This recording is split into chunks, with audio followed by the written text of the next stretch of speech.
Here we go. Welcome everyone to Edith Wheeler Memorial Library. This is session number 3 of the installment of Art Gottlieb's The Cold War, A Historical Perspective. I would just like to take a moment to thank the Friends of the Library for sponsoring this program. Now please give a warm welcome to Art Gottlieb. Hi everyone. Thank you for joining us for our, this is the third in our series on the Cold War, a historical perspective. I want to start off by asking if anybody has any questions or somebody would like to have a clarification perhaps of anything that I've brought forward this far in our program. My goal, of course, is not to flood people with historical facts, figures, and minutia, although those are sometimes necessary. My goal with these things is always for people to walk away with an understanding of something that they didn't have an understanding before. Oh, so that's what that was about. And oh, I always wondered about that. And geez, that never made sense to me. Now it's in context. That is my goal in my teaching style. So if anybody has any questions, let's have that. Anything? So I see something in the chat room. And yes, please, for the newsletter. Okay, that's good. All right, well, our program today, I have delineated these bullet points, okay? The Iron Curtain, the Truman Doctrine, which I think I've mentioned before, the Marshall Plan, post-colonialism and emerging nationalism, and Mao Zedong, Ho Chi Minh, Kim Il-sung, Pol Pot, Fidel Castro. All right, so I'm sure that will be, it'll be easy to eat up our hour and a half talking about these things, for sure. The context of our parameters of looking at the Cold War, all right, because they need parameters, is understanding the Cold War in post-World War II history, right? Post-World War II to essentially the end of the Cold War, in the post-Cold War, post-World War II sense, which would be roughly, the fall of the Berlin Wall, right? After that, we're starting a new era. You see, after that, we're starting a new era. All right, so our time period, as I put in the beginning, is from, I don't know, what the communist world was before World War II, what it emerged from after World War II, and the struggle of the United States particularly, but not solely the United States, and the Soviet Union, but not particularly the Soviet Union, was until the fall of European communism. Everything else was at a stalemate. So we're in the middle of our program. So the Iron Curtain, we left off with victory over Germany and Japan, right? So we've got two sides of the world, reflective of the two sides of the world where World War II was for. So you've got Southeast Asia and the Pacific Theater, and you also have Europe and a defeated Germany. So when we're looking at the Cold War, we're looking at it in the context of what we see as the Soviet Union being the primary player in dictating across the globe this expansion of what the goal of communism was, which was to create worldwide socialism, right? It's not a conspiracy, it's not anything else. I mean, it's the stated goal of the Communist Manifesto, through the Bolshevik Revolution, through Leninism, through Stalinism, to create worldwide socialism. And that's done militarily, it's done intellectually, it's done by philosophy. And we live in the shadow of all of this. And you can't understand what's going on today to understand how we perceive these things from the biggest event versus us in communism, which was the Cold War, right? Today, we're looking at it in terms of the Chinese Communist Party, but that's only been something that we've been recently focusing on because China has emerged as a potential hegemonic power in the Pacific. So we've only been feeling the heat on that, if that's what you want to call it, in the last few years. The Iron Curtain, of course, was a phrase that was famously put forth in a speech right at the same time as Harry Truman in the Truman Doctrine speech that he gave. You say, Winston Churchill and Harry Truman, two iconic World War II leaders, especially Winston Churchill. And, you know, Winston Churchill's seen it all, right? Winston Churchill has been around for a long time. He's been around, he was in the Boer War, you know, he saw, you know, the struggles in India and the colonialism of Great Britain. He was an officer himself, twice Prime Minister of Great Britain, okay, First Lord of the Admiralty, a prolific author, half American, by the way, because his mother Jenny was an American, if you didn't know that. But, you know, his identity was as a Brit. So, I mean, if anybody was going to have sort of a perspective on these things, I would listen to Winston Churchill. So what did Winston Churchill had said? He said that the Soviets had created an iron curtain between the Baltic and Trieste. And it was really a good analogy, one of the more famous analogies that we have in world history, the Iron Curtain. So what is that? It's a blanket of these countries that the Soviet Union was never going to give up, right? So the prospect of liberating Germany from Hitler gives license to Stalin to go and sweep through all of these countries in between Greater Russia and the German frontier. But the thing is that Stalin really never had any intention of letting go of any of that conquered territory, you see.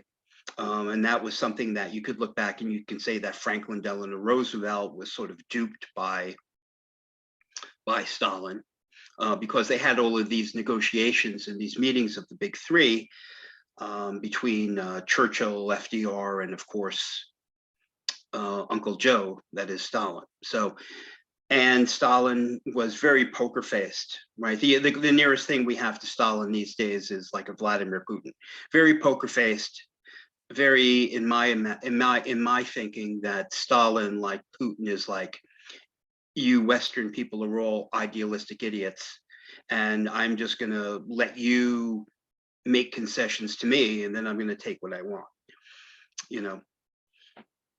And pretty much that's what happened. Stalin never had any intention of leaving, and he didn't leave even Eastern Germany. You know, the idea was for a reunified Germany as soon as possible, and the Russians just weren't going to have it. They just weren't going to have it. And the Western nations, realizing this, just said, fine, you know, we're just going to split Germany in half. And the Russians aren't going along with what the rest of Germany wants. And boom, you know, we're just going to create a split Germany. We're going to have West Germany and East Germany, which of course is the map that I grew up with of Germany when I was growing up as a kid. It was West Germany and East Germany, right? And it was always this dream, I suppose, of Germans to once again have a unified state. And that, of course, was to come, what was it, 1990, right after the fall of the Berlin Wall. So you have all these countries behind the Iron Curtain, and they're essentially coerced into communism, right? They're coerced into it. In the same way, we had just recently these, I don't know, what we would call a sham referenda, right, over in Eastern Ukraine. You say, the same sort of thing happened in a very Stalinist style in Europe after World War II. As you know, the Russians came in and they were already occupying the whole place anyway because they had their administrative footprint. And the Russians put the squeeze on anybody who wanted to go back to being an independent country behind the Iron Curtain. And the people who were left that weren't either, as we would call today, disappeared, flat out dead, or, you know, their families threatened. I mean, the rest of the people just said, yeah, sure, we want to be part of the Soviet Union. Of course, you know, and it was kind of like a shotgun wedding. And there was always this tension after that point, you know, in the 1950s, even in the 1960s, where anytime there was some uprising, like in Hungary and et cetera, where people didn't want to be part of the Soviet Union, or they were demanding their own rights or a little bit of freedom of speech or something, you know, then you had what was referred to generally as the Brezhnev Doctrine. And the Brezhnev Doctrine was, we're going to come in there with some T-54, T-72 tanks, depending on the era, and we are going to visibly crush them. And anybody else of your brethren countries have any complaints? Didn't think so. See, that's what it is, you know. So you put enough pressure on people until they stop complaining, right? So that's kind of like the Soviet method. And that's the Iron Curtain, you know. So it was them versus us, and there was no greater visual representation of this than what the Germans had to do on behalf of the Russians in Berlin, because Berlin is a microcosm inside the Soviet sphere in Eastern Germany. And you could see in East Germany, right, that you still have West Berlin and East Berlin, right? So it was like a microcosm of the country as a whole, and like a little miniature version. And people in the western half of the country, in the western half of Berlin, were essentially, I don't know, I'm going to use the word prosper, right? And I'm using the word prosper in context of the fact that everything was just a pile of rubble in 1945, okay? So you had the parts of Germany that were recovering in the post-war world, and you had the parts of Germany that seemed like it was still 1945, you know, and maybe they swept up the bricks, and maybe there's places where the water is running and where you can make a cup of coffee. But it was like, this morning I was talking about the movie Wizard of Oz, right? And it was an amazing thing, because when Dorothy gets out in the new land, right, and she's in what is to become Oz, all of a sudden it's in color, you see? So you had this black and white for where she was back in Kansas, and then you step out into this new magical land and it's all in glorious Technicolor. I mean, that's kind of like, I'm dramatizing this, but that's what it was like. You went to East Berlin and it was in black and white. You went to the West Side, it was in color, you see? Now, this is what we call a bad political optic, right? In modern terminology. You see, because the Russian state was trying to convince the post-World War II emerging nations or recovering nations that capitalism isn't good of a system as communism or global socialism. You see, so literally you've got two competing marketing strategies, and it was looking bad for Russia because the average person could look around and say, well, I was just talking to my cousin Fritz in West Germany, and they rebuilt the whole block where he lives, and he's got a good job now, and they have food on their table, and they have freedom of speech, you see? And me, I'm still over here in East Germany by just a matter of chance that that's where we were when the Russian zone actually occurred at the end of the war. And we're still living in piles of bricks and twisted pipes over here, you see? And you're not allowed to say anything, or the East German Stasi is going to haul you away, right? So the average person could see through the propaganda and say, this is not the way I want to live. And I want to go and I want to get to West Germany, you see? Or I'm in East Berlin and I want to get to West Berlin. And so the greatest physical representation of this became the Berlin Wall, which was built in 1960-61. And it was really the first wall ever that was intended to keep not other people out, but your own people in from fleeing, you see? And the thing here is that from our standpoint today, maybe not you and me, but people probably younger than most of us in this audience, is you don't have these kind of visual representations that are like right in your face, you know, that you can see and say, well, you know, that is a wall that they're using to keep their own people in. Okay, so like how bad does it have to be if your own people want to flee your own country? See what I mean?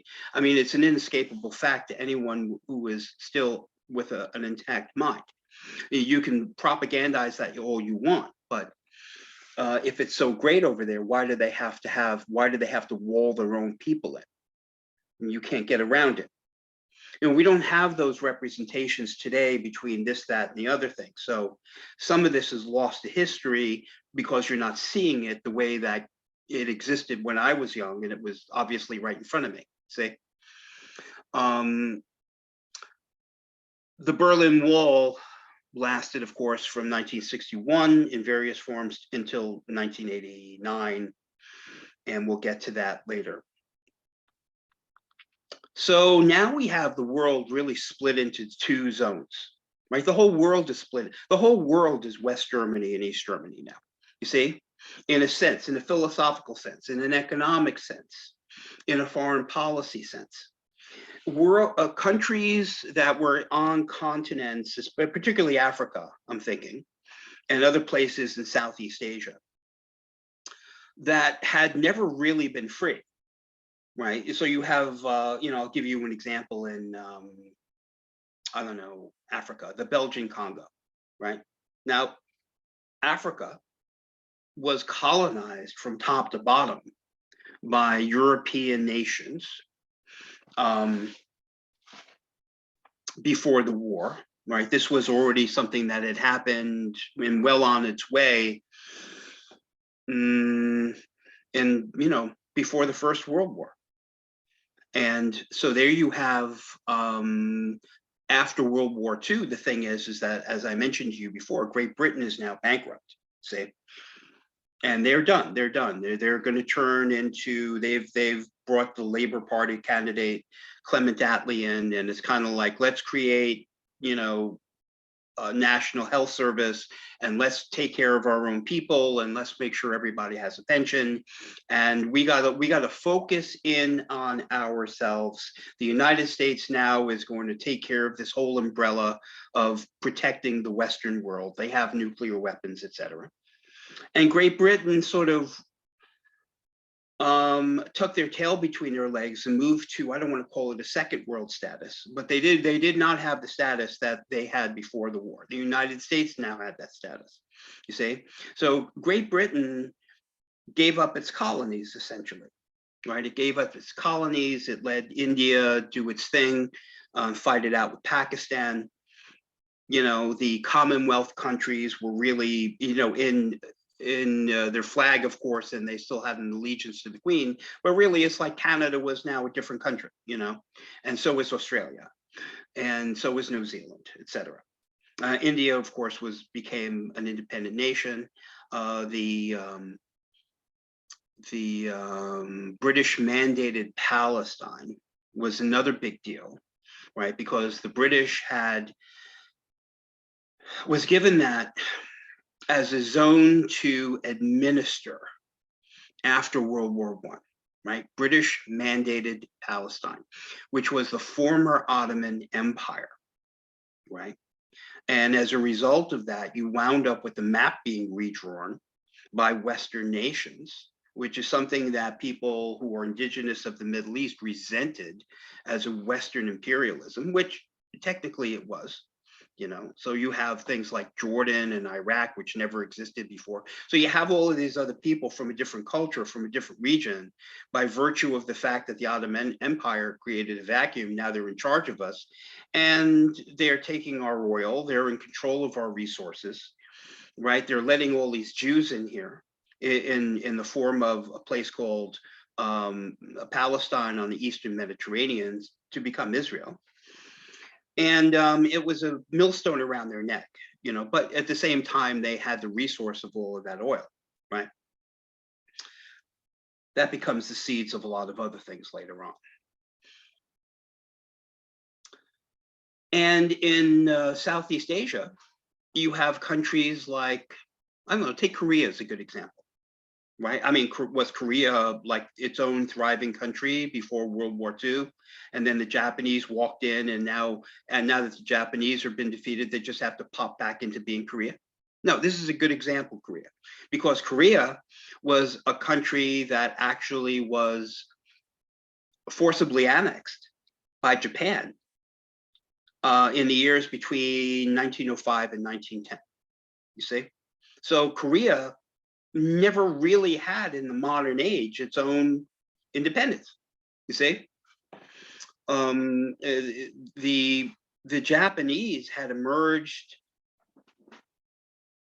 The Japanese had emerged by the turn of the 20th century as a sort of like an Asian superpower in the Pacific, right? And it's another thing that's different when we talk about Germany or we talk about the Russians or something like that.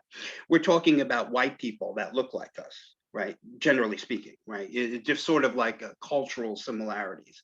And the point with the Japanese is that there was sort of like this racist stereotype towards them. It's kind of like, well, they're Asian people, and and even they may be at the top of the hierarchy of Asian people, the Japanese, if that's the case, but they're still Asian people, So they're obviously behind modern European states. And what happened was in 1905, the Japanese kicked the Russians' ass, is what happened in the Russo-Japanese War. And it shook everything up. It shook everything up. I mean, it wasn't supposed to happen, you see.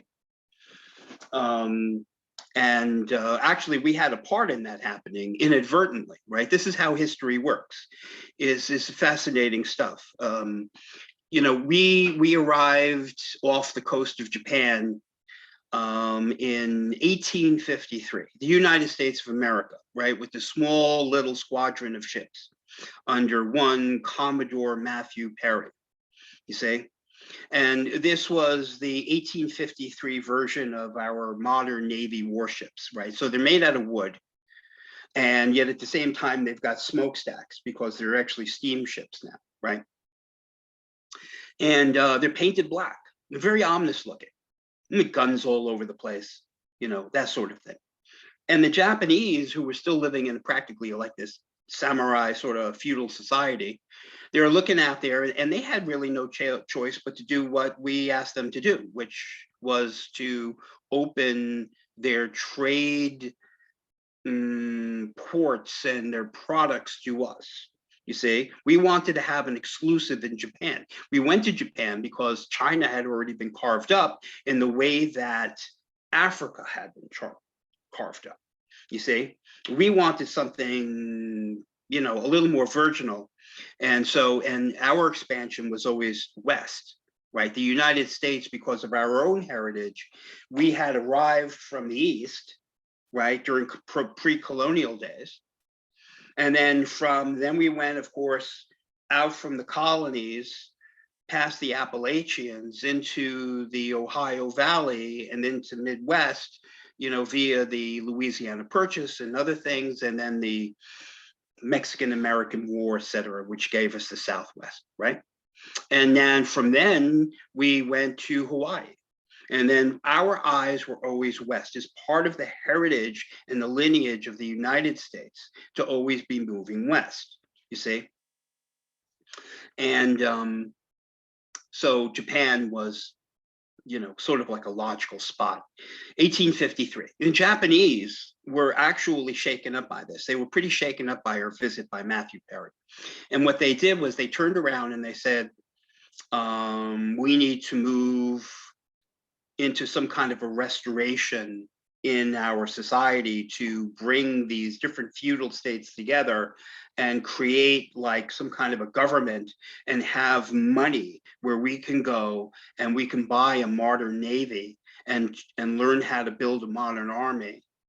And therefore because we just had a wake-up call for what the world has in store from us. We cannot be this isolationist place, you see. Now, the thing is that the United States never made good on the lever we had over Japan, materially and everything else like that, because we had become completely embroiled in our own thing over here, a little party we threw ourselves called the American Civil War, right? And that literally consumed the rest of the American century, you see? We had no more, we weren't involved in overseas expansionism or anything, or creating trades with anybody in the Pacific. I mean, so we gave the Japanese a wake-up call. The Japanese heeded the wake-up call, and then they went over to Great Britain particularly, and they learned how to manufacture and run modern machinery, an army, a navy, etc. Meanwhile, the United States was embroiled in the American Civil War, and then, of course, Reconstruction. The Americans didn't return on the world stage till 1898, okay, in the Spanish-American War, and then asserted ourselves during the Great White Fleet of Teddy Roosevelt's day. But meanwhile, the Japanese had completely modernized themselves. And they actually went to battle with the Russians, which were their general adversary, in 1905. And the Japanese won. They won because of all of this. And that's how these things happen. If it wasn't for the United States in 1853 spurring this thing on, and had it not been for our own internal divisions leading to the American Civil War, then world history would have been completely different in these regards. So right after the Japanese are sitting on top of the world now, so to speak, they just go over, they become their own little expansionist country, right?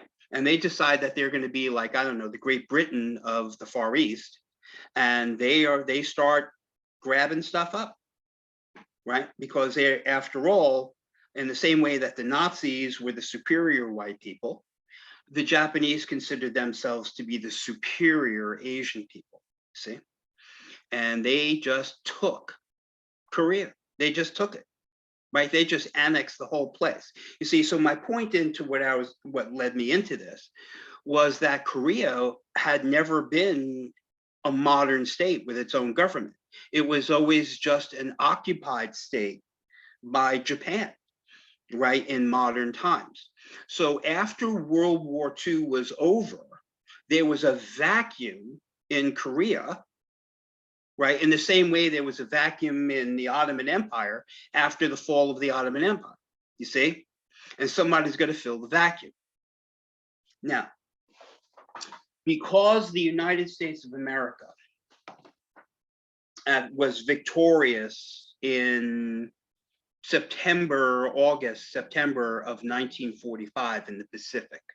Right now, technically speaking, we were victorious along with all of our other allies, you see? I mean, it's particularly Great Britain. But the Americans, and you can call this however you want to call it, right? It is, the Americans already had the experience by the end of World War II in the Pacific. We already had what, like 3 months of peace, if that's what you want to call it, in Europe. And it was already clear what Stalin had in mind. Stalin wasn't leaving anything. If you divided something up because that's what it said in the Potsdam Declaration or at the Yalta Conference, and Russia was just going to be there to help with the cleanup after the war, we already knew that that was BS. You see, clearly that was BS. Russia was on a campaign to mop up as much space as they could, any way they could mop it up, and then never leave and have permanent control over all of those areas. So the United States in the Pacific, at the end of the Pacific War, there is no way that we are letting Russia anywhere near Japan. Now, this is a little bit of an American thing. It's a little bit of ego. It's a little bit of, you attacked us at Pearl Harbor and you betrayed us while you were giving us peace negotiations. And yeah, that's right. We came back and we won, and this is our victory, right? That's the way it was, right? If anybody deserved to be there carving up Japan, it would have been Great Britain, you see. But no way. This was the United States of America in the Pacific. And we have Japan. We are not carving up Japan. We already have the experience now of what are going on with the Russians. You see, so by that time, the Russians had declared war after we dropped our first atomic bomb, right? And it was still unclear whether or not Japan was actually going to surrender, okay? So it wasn't completely unwelcome that Russia joined the war in the Pacific, but gave Russia the excuse to work all the way through Siberia, through Manchuria, through China, right, towards Korea, right, which is where they were when the whole thing was over. So not to get embroiled with Russia, with the big prize, that was Japan, we, in negotiations, say, okay, Russia, I'll tell you what, you administer the top of Korea, and we'll find a place in the middle. All right, let's look at it. Who's got a map? The 38th parallel, okay? You guys get the top, we get the bottom, with the understanding that Korea is going to figure out how to create their own government, and they are going to be an independent state. Right? So of course, the Russians created a government that reflected, you know, a Russian communist government. And we created a government, understandably, that reflected sort of like a Western democratic government, you see? And now you have North Korea and South Korea, right? And that's how that all came to be. But around the world, Central America, South America, Africa, other places. I mean, if you want to be an emerging nation, right, and you're not under the thumb of the Japanese, if you're not under the thumb of the English, the Spanish, the French, I mean, you need money, you need technology, you need investment capital, right? You need you need specialists to come in and teach you how to build roads and hospitals, you see? And there was only 2 stores on the block to get it. You either went with the United States, with the understanding that you were going to be a United States client state. In other words, we're going to ask you to do something like block communism, and you have to do it. And then you had the Russians, and it was the same deal. We'll give you whatever you want, right? But you now kind of like are at our behest, right? If we want to take the Russian fleet and park it in your port, well, you got to let us do that, you see? And that is what the world was like, right? It was two-stop shopping. And it was this tension. We were trying to stop the Russians from getting further footholds in the Western Hemisphere, right? And the Russians were ready to grab anything that we let slip out of our hands in Europe, You see, and I mentioned to you last time, I mean, the big example and what actually led to the speech of what became known as the Truman Doctrine was Turkey and Greece. And Turkey and Greece were like the English still had their garrison forces, right? A garrison force is an occupation force when there's not like a hostile occupation. It's called garrison, right? And so the British were like, you know, what are we spending all this money for? What the British had in Turkey and Greece was like what we now have still in Germany, right? The same way we've had all the way through the end of World War II, you see, which is that the Russians are going to somehow break out and we're going to need this massive army, this presence, the United States of America, to push back on this World War I/World War II style offensive that the Russians are going to have, right? So the British say to us in like 47, they say, you know, we're getting out of here. You know, this cost us a fortune. We really don't need it anymore. And you know what's going to happen when we leave, don't you? Yeah, well, the Russians are going to like immediately go into Turkey and Greece, and they're going to flip those countries, and Turkey and Greece will be just like the countries behind the Iron Curtain. So it became necessary, right, well, at least by this philosophy, it becomes necessary for Harry Truman to step in and make sure that doesn't happen. He commits the United States. Now, this is in this tradition of Woodrow Wilson, right? Right, because it was Woodrow Wilson who was the first in modern times, and that's the only time that's happened anyway in modern times, is Woodrow Wilson committed the United States by declaring war on Germany in, like, what was it, 1916, to do it to make the world safe for democracy. You see? Now, this is the first time in the world the United States is kind of like, well, who died and left us responsible for democracy? You see? Well, Woodrow Wilson, way back in 1916, commits the United States of America to preserving worldwide democracy. Now, that's a long time ago, you see, but it's in the same thread as that, except now the United States truly is the world superpower, you see. And Harry Truman knows, and it's the same exact kind of a thing as right now somebody saying, well, you should let Ukraine just sort of fend for themselves. Look how much money we're spending on this. You see what I mean? It's the same thing really as that.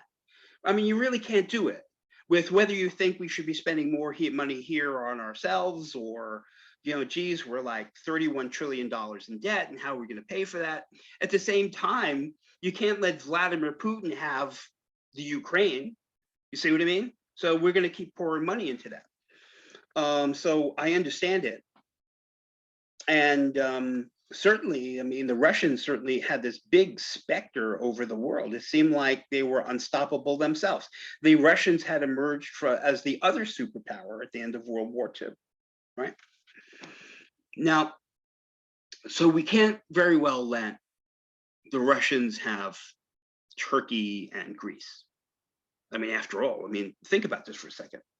Right, if this was right now, people would be on well, you'd have all these talking heads on like cable TV, God help us, right, and Twitter, and God help us ×2, right? And I mean, what is Greece? Greece is like, not some other place. Greece is what? The birthplace of democracy. See what I mean? And you can let that fall into the Soviets' hands, you see? So it becomes the United States' job to make sure that we replace the British, essentially. And we sent them all kinds of stuff. In the same way we're sending Ukraine all kinds of stuff. We sent the Greeks all kinds of stuff, and the Turks for that matter, you see, and they were able to hold their own and solidify their own governments without them having to be flipped, right? And of course, the Truman Doctrine says that the United States is going to commit itself to defending and assisting any nation, anywhere, that seeks to resist subversion from outside and inside, right? And they're speaking specifically about the Soviet Union and the way that the Soviet Union tunnels their way into the government of some country and kills everybody who doesn't agree. And all of a sudden they say, well, sure, we'll become part of the Soviet Union. So boom, from that moment on, we're committed around the world. And that's the Truman Doctrine. And another big thing here is the Marshall Plan, right? The Marshall Plan, which you've all heard of, right? Now, this is called the American, I don't know, there was an official name for it. Somehow it just escapes my head right now. And this becomes something that is branded as uniquely American. That here we are, we're victorious in World War II, and you have all of these countries that are in Central and Western Europe particularly, that are receiving tons of material, building material, technological blueprints, engineering assistance, right? We're going to take Western and Central Europe and we're going to recreate it in some modern way, right? That's going to be prosperous. And the whole play, they need tons of money. They need like money for a couple of generations. They're going to need money and assistance. And there's only two places in the world you're going to get this stuff. And it's either going to be the Soviet Union or it's going to be the United States. You see, now, the pre-war politics, pre-World War II politics is very important here because all World War II did was interrupt this big tension between communism and Western capitalism. You see, the World War II temporarily disrupted that. One of the reasons why people in this country and in Europe actually turned a bit of a Nelsonian eye, a blind eye to Adolf Hitler, I mean, as nutty as he was, right, was that he was a bulwark against communism, right? We considered him, we in the United States considered Hitler our best friend as far as being a solid hold on communism. You see? So it was like a lot of things. Hitler was the first in a long line of people during the Cold War, where it's kind of like, you know, we said crazy things like, yeah, we know that that leader, he's a son of a bitch, but he's our son of a bitch. You know what I mean? So it's kind of like they were doing our bidding. Hitler was doing our bidding by saying that he hated communism so badly that he was going to make sure it was eradicated or stopped or this or that. Right? Had it not been for that one thing, people would have taken a closer look at Hitler, or they wouldn't have been so blind about some of the things that were going on. And as far as the anti-Semitism, you know, it's another question. It's like, why did our newspapers suppress a lot of stories? There was a lot of information. It was like hear nothing, see nothing, right? Which is another question that historians look at and write papers about. But I think that just to use Occam's razor here a little bit, nobody was too crazy about Jews anyway, right? That's a little mean, isn't it? But that's kind of, but I want you to think back, right? I mean, what was the only thing that was worse than Jews, or maybe just as bad as Jews, was like Catholics. You see, and we have to look at this and understand it for what it is. I mean, you know, it's kind of like, all right, well, you know, the Germans and the Jews and this whole thing. So, and the Europeans and Jews and this whole thing. And frankly, a lot of people in the United States and Jews in this whole thing, right? It's a different time. It's a different place. We have the experience of World War II and the ultimate expression of the Holocaust, okay? And with God's help, we will never lose the perspective of what happened with that, right? As every generation goes by, you know what I mean? It hurts a little bit less in some regards, you know? I mean, people my age, I mean, you know, I still had friends here and there that there weren't a lot of Jewish people where I lived. But, you know, But women still, if you were a Holocaust survivor, you had tattoos on your arm. I mean, it's pretty tangible stuff. You know what I mean? A tattoo, literally like a number that the Nazis put on your inside forearm. You see, so that, you know, that for me at least, that puts something in your head that no propaganda is going to cut through what I just saw and what that means. You see, but those people are like dead, or almost all dead. And so therefore people like me who saw that firsthand, I mean, it ain't going to exist anymore. So it's open to more propaganda, you see. So the Germans in World War II, right? They were a bulwark against communism.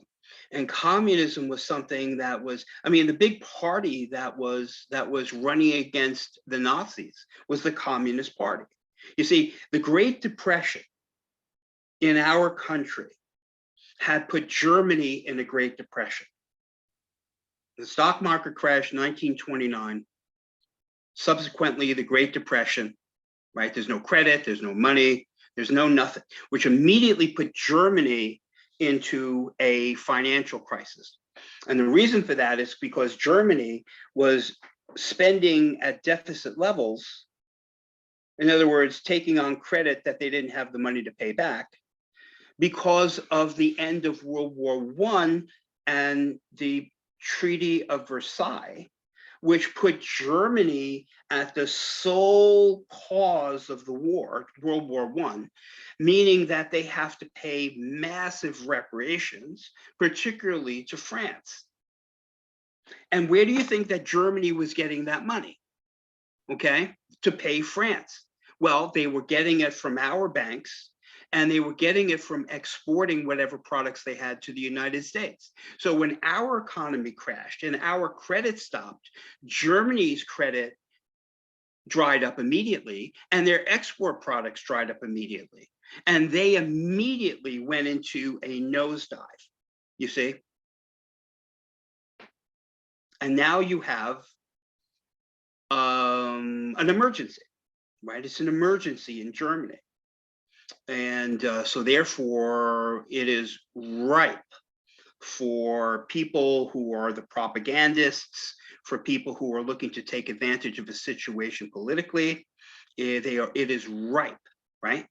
So first of all, I mean, the people who in the Communist Party who want the German Communist Party was like, you see that? Western democracy doesn't work. Capitalism doesn't work. You need a centralized government that literally controls everything, right? You see, and communism was seeming like, well, you know, this seems like a pretty good alternative, because obviously, as a result of the Great Depression, capitalism is a failure. See? And Germany probably would have gone communist had it not been for Nazism in World War II, right?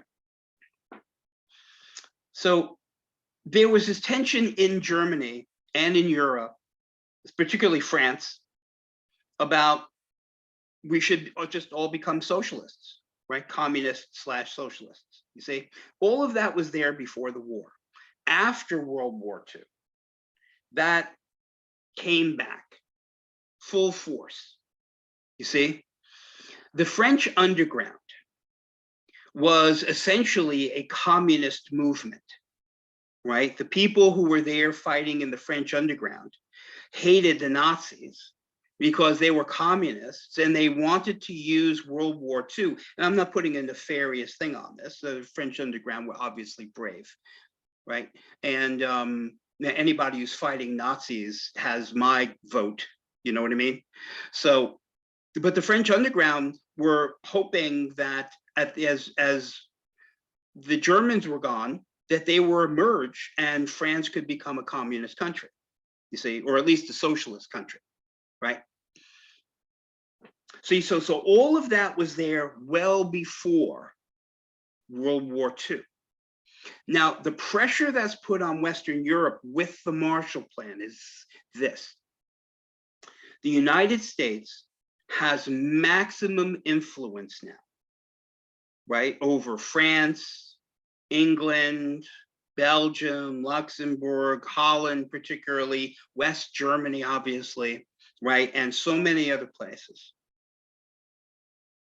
And it's welcomed and it's resented simultaneously, specifically by France, right? Because France emerges from World War II in a state of deep humiliation, right? Because it was France that capitulated to the Germans in 6 weeks. And the person who's running France now, Charles de Gaulle, is exhibit A of France was humiliated. We humiliated ourselves, and now we're going to redeem ourselves. And for France, there ain't no way that this new founded country, the United States, that's emerged as the world superpower, is going to usurp France as the new leader of the world. I mean, it was kind of like this cultural condescension that France had towards us, right? And this resentment. You know, I want you to think about this for a minute. Not just France, but England too, to a lesser degree than England. But maybe these two countries, France and England, were the two superpowers of the world before World War II, right? And the United States was still considered this kind of like, you know, a bunch of people who are green behind the ears and they don't know anything. And they're walking around with shotguns with one tooth and no shoes, you know, driving trucks. You see what I mean? And the French, of course, were, you know, the embodiment of European civilization and everything that was good. And now we emerge from World War II, and we're basically giving them a handout. You see, and it creates this big cultural problem. You see? So for France, they didn't really want to fall into, you know, under the spell of the United States either, because they would pick anything than that, you know. The Marshall Plan put everybody in a position where they needed to accept this money. You were either going to get the money, you were going to get the technology, you were going to get the equipment, you were going to get the building material, you were going to get the Caterpillar tractors, you were going to get the diesel fuel and the gasoline and the oil from either Russia or the United States. And the United States wanted to be in a position to make sure that everybody got it from us. You see, because if you didn't get it from us, that means you were going to get it from the damn Soviets. If you're going to get it from the damn Soviets, that means we got another problem. You see? See, so there becomes this tension of who is going to control what's left of Europe west of the Iron Curtain, you see? And there was a lot of sympathy towards the communists, as I just mentioned to you, you see? Maybe this is the time, right? Another thing that Karl Marx said was that the reason we keep having all these wars is because of Western democracy. If you have a capitalist society that is based on a profit motive, then you're going to have a bunch of people running around who are going to be making money building bullets and cannons and airplanes. So it's according to Marxist doctrine, right, that as long as there's Western capitalism, there's going to be the greedy rich bourgeoisie who are always going to incite wars all the way around the world so they can make money on their industrial military complex, right? And you know what? That was looking like it made a lot of sense right about now. They got people talking about that stuff right now, right? And whether you believe it or not, or whether that's your ideological ilk, you know what I mean? So that was certainly a criticism the United States took after World War I, right? And so with the Marshall Plan, we were able to institute a massive American footprint and even a kind of a sense of dependency. Not that I don't want to put a bad intent on it, but the bad intent is what was perceived. Right? And in kind of critiques of American imperialism, right? And you would say, well, America's not an imperialist country. We never fought a war to grab another country. You see what I mean? even though that's kind of what happened in the War of 18. I mean, the Spanish American, not the Spanish American War, the Mexican American War, right? That's the way it turned out. But the United States always considered itself to be like this benevolent kind of thing where we go to war when we have to go to war, and we're really just liberating places. We're not grabbing a country because we wanted to grab a country, and now the country's ours, you see? But in post-World War II criticism of the United States and about our supposed nobility in these things, the argument was always made, well, no, that's not completely true. Maybe you didn't come over to France or Belgium or Luxembourg or England, stick your flag in it and say, now you're ours. But what you did with the Marshall Plan is that you came over and you made everybody kind of dependent on the United States, right? And you made people get used to eating hamburgers and smoking Marlboros and Lucky Strikes. And therefore, it was cultural imperialism, an abuse, because the United States, was in a superior power after the war, and you invoked your culture on us, and now everything kind of Americanized, right?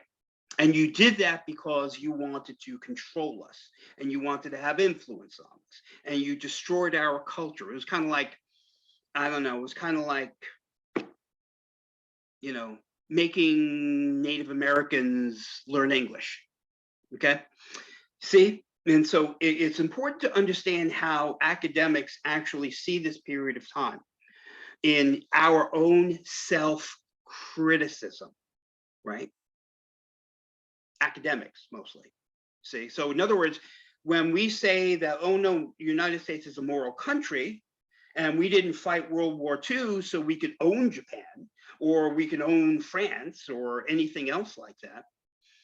We fought World War II just to get rid of the Nazis and get rid of the Mussolinis and get rid of the warlike imperial Japan. And then after that, we went home, you see. The way that academics look at this in what you might refer to as revisionist history is that no, we're not that innocent. We went specifically to make everybody dependent on American culture and rock and roll music, right? And McDonald's, and the list is endless, right? You see, and that is as imperialistic as if you would actually garrison the country, invaded it, you see. So the idea is that we're all hypocrites, and, the idea that we're a noble country isn't really the case, because we're just as evil as everyone else who went and stuck their flag in the ground like Columbus and said, well, now you all belong to us, right? So anyway, that's the Marshall Plan. But the Russians had a problem with the Marshall Plan because the countries that were accepting Marshall Plan money, the ones in the West, were prospering. They were rebuilding, right? And the countries that were in East Germany, for instance, and the Iron Curtain countries, they were not. They were still, it was, like I said, it was still 1945, you see? And it became this marked, this is the Berlin Wall argument we just had. It created this marked contrast between the prospering West and the still stalled East. It became an optic that the Russians were having a big problem with, you see? Because you don't need a PhD in economics to see that you're over here on this side of the fence on the east side, and you're still using an oxen and plow, right? Like your grandfather did in the 19th century. And that guy over there in West Germany that you can see has got a brand new Ford tractor. See what I mean? That's what was going on. And now, to make matters worse, to stick it in the eye of Stalin, right, the United States, in its benevolence through the Marshall Plan, was offering all of the countries behind the Iron Curtain Marshall Plan money. You want some money? You want to drive a Ford tractor? You want food? You want equipment? You want new bricks, you want a plumbing system that works, you want electricity, you want to build an airport, all you got to do is sign up for this Marshall Plan money. Now, Stalin knew if he let that happen, that country was gone. So he had to force upon all of the countries behind the Iron Curtain this Brezhnevian doctrine saying that you are not allowed to accept a dollar from the United States ever.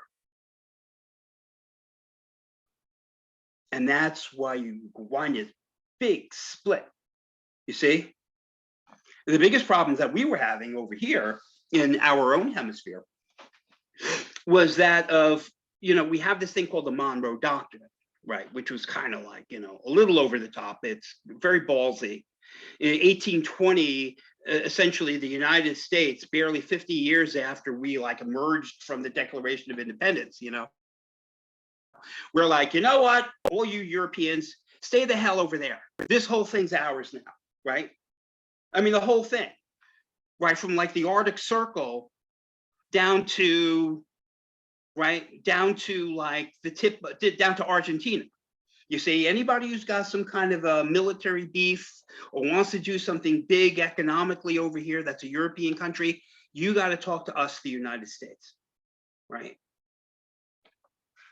And then, so now what we have is we have the Soviet Union, who's looking to make all of these inroads, right, in South America, Central America, the Caribbean, right?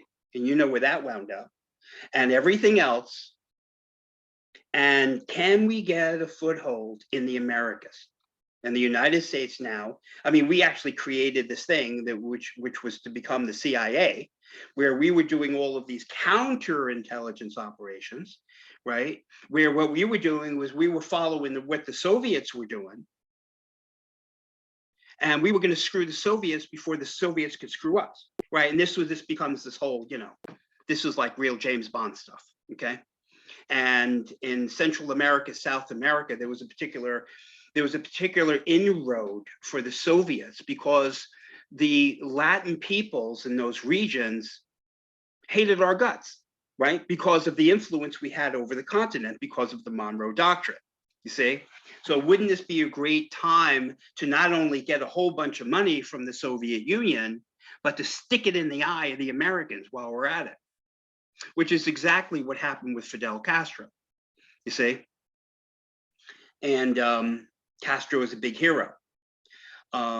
So that is what's going on with the Truman Doctrine, and you can see the tension that the Marshall Plan caused. That it caused problems with our own allies and us, because particularly the French resented the hell out of having to accept anything from the United States, and also it drove the Russians mad because they had to make it so that the Soviet satellite states couldn't take a dime from the Marshall Plan, right, to keep control of them. Yet at the same time, because they couldn't take a dime from the Marshall Plan, the countries that were taking money from the Marshall Plan were prospering demonstrably in front of their eyes.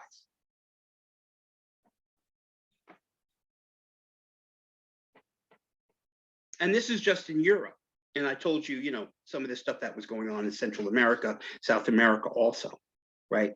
And the CIA is lining itself up with, like I said to you before, I mean, these very shady characters, these kind of junta-like leaders, and as long as they towed the line by rejecting communism, then we turned a blind eye to the fact that they had a harem of 14-year-old girls, and that they did this, and that they stole that, and they murdered these people. You see, that's the thing about he may be a son of a bitch, but he's our son of a bitch. You see, so the larger cause of preventing worldwide socialism became a rationalization to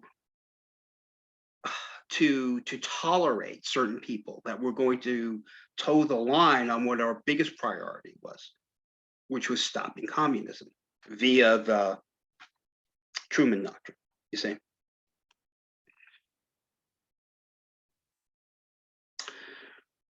But there was a different kind of communism, one that we didn't really recognize because, you know, as a clinical social worker, I'll say it's probably because, at least to some degree, because of our own prejudice, right? We tend to be kind of Eurocentric, you know, and we were looking at things in context of, like I said to you before, the Soviet Union being the primary broker of communism, and everybody else who decided to have communism as a method of government, a method of ideology, was really just doing so under the auspices of the Soviets.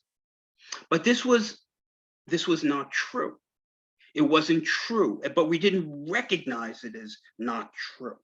You see, for it was a blind spot that we had, that in retrospect now, that not everybody even understands, but I'm here to tell you, right? See, the thing is that you had people in the whole idea of communism, right, was that you have, as Karl Marx put it, right? And this was during, as a result of like the first industrial revolution, right? So what you wind up with is, I mean, you can see this in Germany, you can see it in England, particularly industrialized places that were industrialized early. You know, you had the steam engine, you're digging up a lot of coal, the conditions are horrendous. And then you've got these factory towns, right? Where people are being, there's no more agriculture. You're living in a rural community where essentially you've sold your soul to the company store, right? There's no independent means of getting ahead. You literally are working for the company, right? And you're making a regular living, but it's an oppressive existence, you see? And during the first industrial revolution, particularly, I mean, working conditions were miserable and people were seen kind of like as commodities, like you're another machine, right? You know, and so that means that, you know, if you're down there in a mine or you're working next to a steam engine and, you know, some steam pipe blows up, you know, I mean, it kills 5 people and some miserable scalding death. Well, they just get another 5 people and that's it. Do they fix it? Do they make sure the next pipe doesn't break? No, who cares? We got 1 million people who want to work here and be glad to have the money. You see?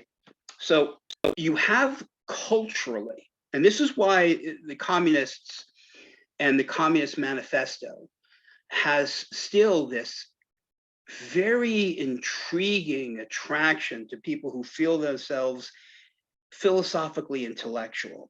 Okay, I'm not knocking it. There's an attraction to it. And the attraction is that industrialized societies and who owns the means of production. In other words, who are the oppressors and who are the oppressed?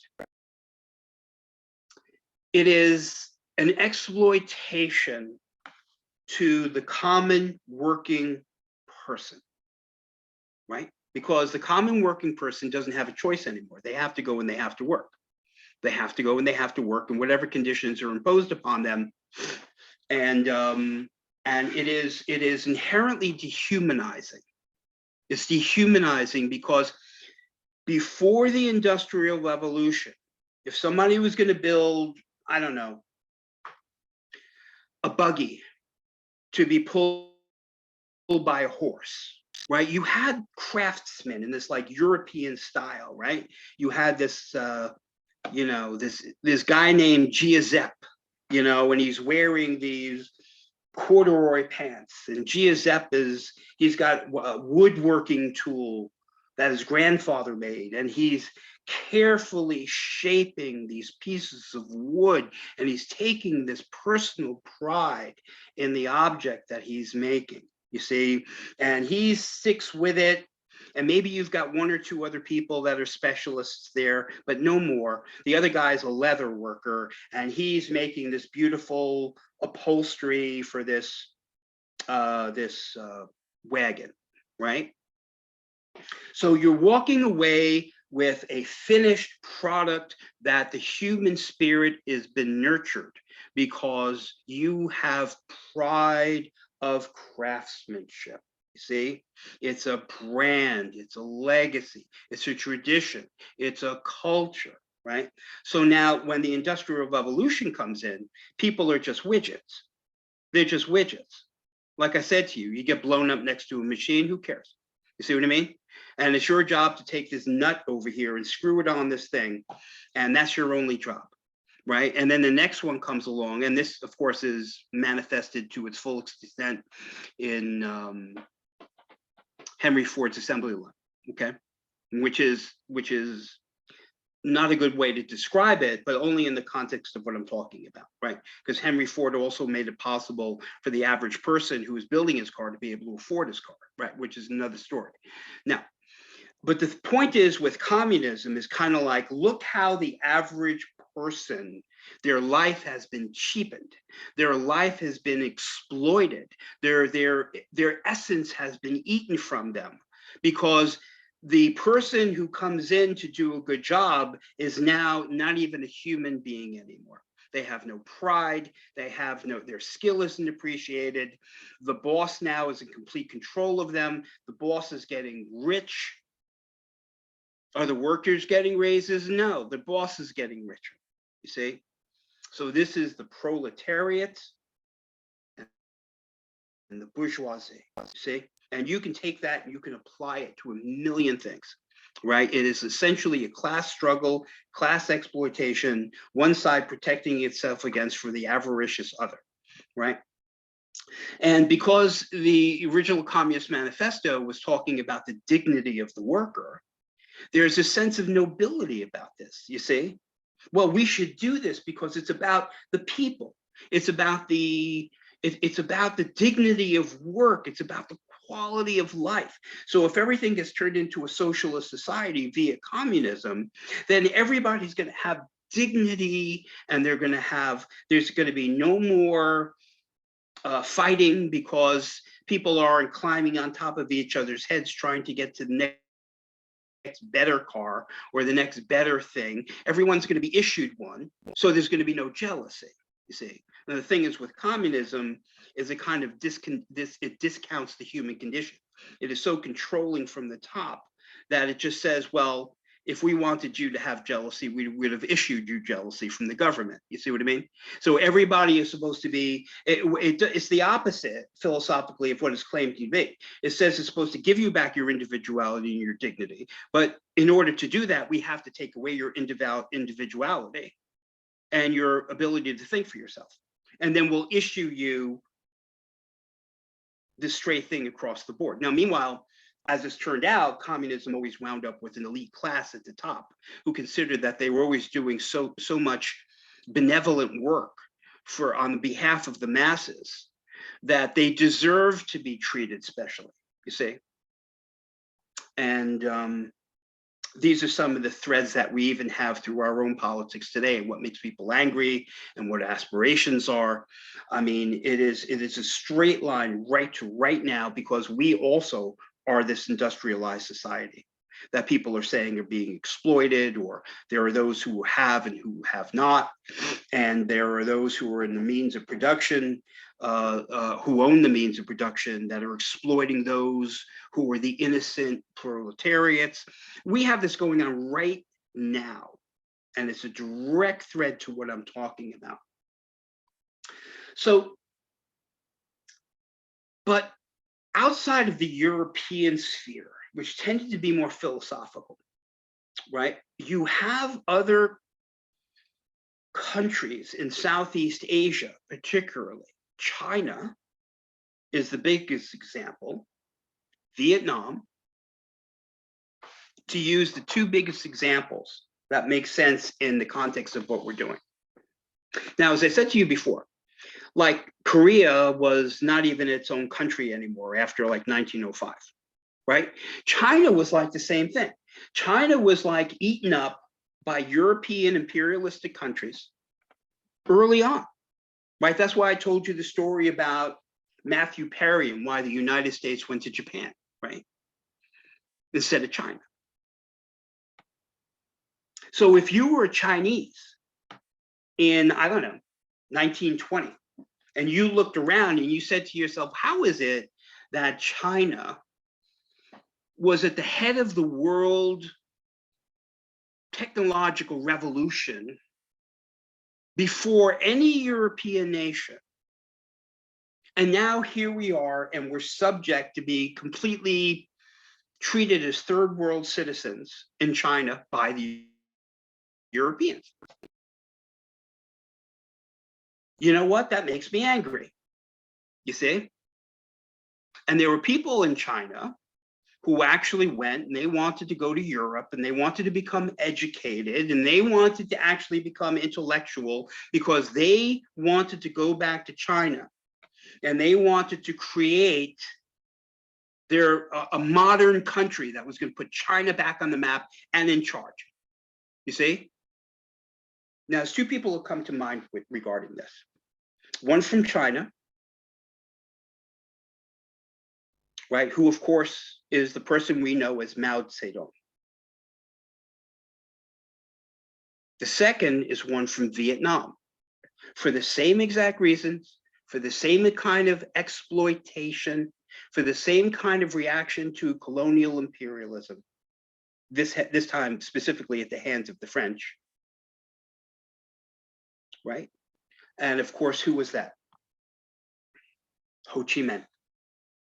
They went and they became part of the Communist Party in Europe, and they were taught and had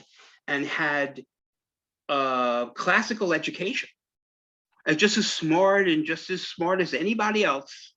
But the only reasons they did it was that they could go home and they could liberate their nations, right? Now, the communism that they brought back, that they were going to use, they compared to what they wanted to do about what they felt as though Marxism really was and how Marxism really needed to be implemented, right? Now, by the 1950s, right, by the time 1953 rolled around anyway, you went from Stalin, who was an old man who died, and then you had Khrushchev, right? Now, Khrushchev wants to bring communism into the modern world, and in a modern post-World War II sense, show everybody that really, if you want to become a modern country, you need to come with us, right? Because we're going to crush the capitalists. Communism is a better system of government. We have better technology. Our economy works better. The people are going to live a higher standard of living. Of course, none of that ever happened, right? But Mao Zedong, right, and Ho Chi Minh, and another fellow called Kim Il-sung, who was North Korea,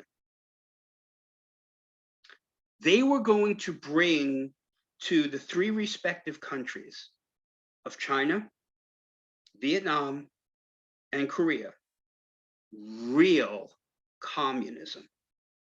Maoist communism, as I call it, because Mao is the biggest example of this, right? In other words, what's going on in Russia, and Russia wanting to show the Western world and the world why people should think more favorably about socialism or communism, that's not for us. We, in Maoist communism, we're going to take it, and we're going to crush anybody that gets in the way. And we are going to control the media, and we're going to control the press, and we're going to control the government, and we're going to control the people, and anybody who doesn't agree is going to just disappear. And that's how you run a country. And that's what the Chinese did, right? And that is what Pol Pot did. That is what Kim Il-sung did, right? That's what Ho Chi Minh eventually did, right? Ho Chi Minh probably be the least, I don't know what evil among them, right? Strangely enough. Every one of these things could be an entire 6-part series that I'm telling you about, right? I'm just scratching the surface here. My main point is that while we have always considered communism as it relates to us versus them in the Cold War. We always saw it as a Soviet model, and everybody else must somehow be subservient to that model. Not the case. China wanted to differentiate itself from Russia. And they were going to have communism was a means to an end to have its own independent country. And they didn't want to be under the banner of Soviet communism, you see, but we couldn't see it. We saw the whole thing as the same thing, right? One communist country is the same as the next communist country, particularly with Vietnam, right? And particularly with Vietnam. Because Vietnam, we just saw as another extension of the Soviet Union wanting to expand worldwide socialism. And maybe to extent another country turning socialist fit that bill, but it was a mistake to look at it that way. It was a misanalysis, right? Ho Chi Minh wanted to liberate his country and saw his country in North Vietnam, right? As he wanted to use the American ideal of the Declaration of Independence as his model of breaking away from colonial rule, you see? For the United States, it was just another communist country. That was, as soon as another communist country becomes a communist country, we've failed. And because of the Truman Doctrine, so we had painted ourselves into a box with the Truman Doctrine, and it doesn't. It's you can't distinguish. It's a binary thing. It's either a 0 or a 1. Either you're going communist or we have to stop you. That's it. Ho Chi Minh saw himself in the legitimate position. He wanted to use a communist form of government, and by certain standards, of course, it was oppressive by us, right? But he wanted to, his point was to be liberated from European imperialism. Right, so the hypocrisy with all of that and where this caught up with us during the Vietnam War and afterwards was that we're just hypocrites, you see? There is Ho Chi Minh wants to liberate his country from European imperialism, and the United States had boxed itself in by supporting France, which was intent on preserving that European colonialism against its country's will, and it put the United States in a position of hypocrisy, right? And that is something that you can't get away from. And despite whether you think we should have been there or not, or the guys who fought there were noble, of course they were, and and it became this big problem, an insurmountable problem. The United States, in its whole short-sightedness, we didn't want to come down on France because we were too busy kissing France's ass, okay? Because we wanted them to get on board and show a united front for NATO against Russia. So what we did was we created a priority structure, and it was more important for us to assuage Charles de Gaulle and sell our soul to do it. You see? So we would have a united front with NATO, which he did not want to be part of, against Russia. And whatever happens in Vietnam happens in Vietnam, you see? Meanwhile, what we did was we sold our soul, and we became total hypocrites, which means you have no credibility in the moral argument department, right? And what happened was that the United States, even during World War II, when we were going to get involved in World War II on behalf of like FDR and Churchill, right? Those guys liked each other. They had this shared thing because, they were both naval people, right? FDR told Churchill that we can't get involved in protecting Great Britain if it means that we're doing it for the preservation of the British Empire, right, which the United States stands against as far as a colonial presence. You see, so in other words, the United States, we want to protect you against Hitler and everything that represents. But at the same time, if we're doing this, if we're gonna send Lend-Lease and everything else like that to Great Britain, it cannot be because we are there supporting traditional British colonial rule. And FDR made that clear, you see? And what happened was we had done a full 180 by the time that the French insisted after World War II on going back and reinstating its power in Vietnam after World War II. You see, we didn't support them, and then we did support them, and then the French lost in '54. And Ho Chi Minh is ready to turn around and declare victory in his own country, Vietnam. And that is when the United States turned around under pressure from France and actually picked up the mantle and essentially continued the Vietnam War on behalf of the French, right?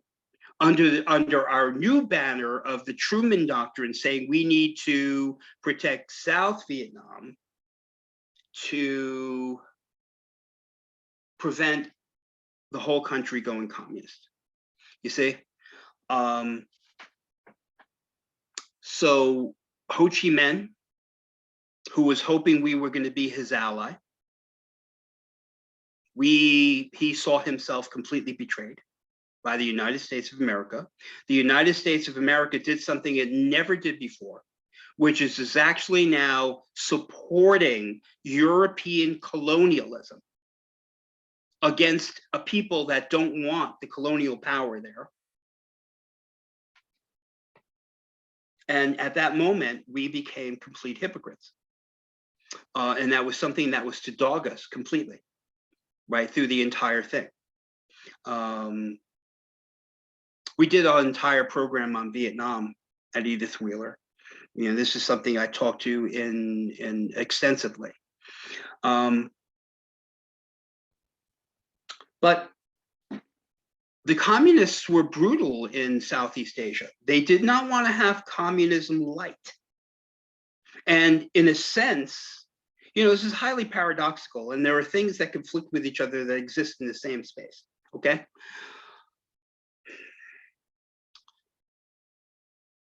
An entire program could be dedicated to what happened in what was referred to as the killing fields, okay? Laos, Cambodia, right? In those areas after the Americans had actually left. You know, the Americans were winning Vietnam War, you know, and we just picked up and we left. We just picked up and we left, and the vacuum created was brutal. It was absolutely brutal. The people who were in charge, that were actually the communist forces, were created untold atrocities, right? In China, in Vietnam, right? In the areas formerly known as French Indochina, you see? And we really didn't have a standing there in the world at all. It becomes, this is so important a period of time. I can't even express it to you. It is such an important period of time. Every single thing that the United States has done right up to this moment is under the lens of, when you go into something and you're supporting another nation, what is the plan? What is the end goal? What are you willing to do? What is the definition of victory? How do you get out? You see, this period of time is the template for everything that you can do right and everything that you do wrong. And if you don't have an answer, it's your responsibility to figure out, number one, that you don't have an answer. Anyway, we can finish up with this. We're out of time. I hope that you found that an informative and stimulating discussion, even though I was doing all the talking, right? So, anything for me before we leave? Well, thank you again, Art, for that. Does anyone have any questions for him about any of the topics we talked about today? So in our chat, Art, we have Susan Z, who says, you always make everything so clear. So it seems that because it's so clear, there are no need for questions. So if that is all, we want to thank you, Art, for your time. Our next session will be on November 16th at 2 p.m. This is recorded, and once it is ready to be uploaded to our YouTube page, I will send out an email to let everyone know that it is there. If you've missed any of the previous sessions, so session 1 or 2, they are both currently uploaded to our YouTube page, and you can always go back and watch those again. Thank you everyone for coming out today, and we'll see you very soon. Bye now.